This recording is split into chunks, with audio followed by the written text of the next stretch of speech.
Un episodio inaccettabile da condannare senza esitazioni. Non è possibile essere aggrediti con quella violenza in pieno centro città, per giunta per un motivo futile, e finire in ospedale. Il presidente del Veneto, Alberto Stefani, è tra i primi a esprimere solidarietà a Luigi Baccialli dopo l'aggressione subita in via Cornarotta, nel capoluogo della Marca, da parte di un uomo residente in zona che in queste ore si sarebbe rivolto al suo avvocato, pronto a fornire una diversa ricostruzione dei fatti. Un caso che ha innescato un coro di condanne bipartisan. Per Luca Zaia, presidente del Consiglio regionale, episodi come questo non vanno tollerati. Vicinanza anche da Andrea Martella con il Partito Democratico del Veneto. Può capitare a qualsiasi donna, qualsiasi anziana in pieno giorno che viene aggredita, non è la prima volta e questo ci fa molta paura. A me fa molta paura perché io cammino molto spesso in città da sola.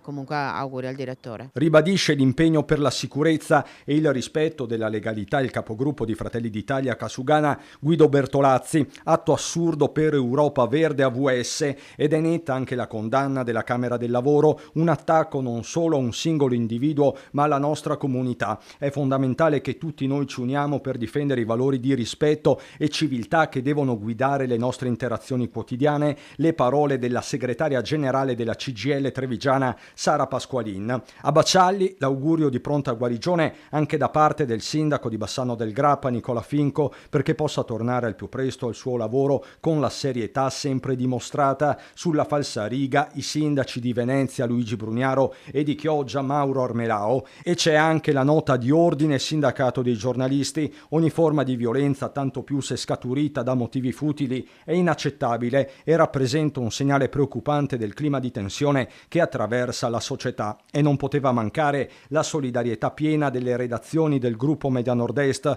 espressa attraverso il proprio CDR. Chiaro che la questione pone svariati interrogativi di tipo sociale. Dimostra chiaramente come ci sia un rancore da parte di alcuni soggetti che vengono definiti dei più squilibrati, ma io penso sia un modus operandi che oggi esiste nella società. Aggredire l'altro non come forma di difesa di se stesso, ma aggredire l'altro perché l'altro rappresenta qualcosa, prima le istituzioni, poi i ruoli e ora anche al direttore Baccialli.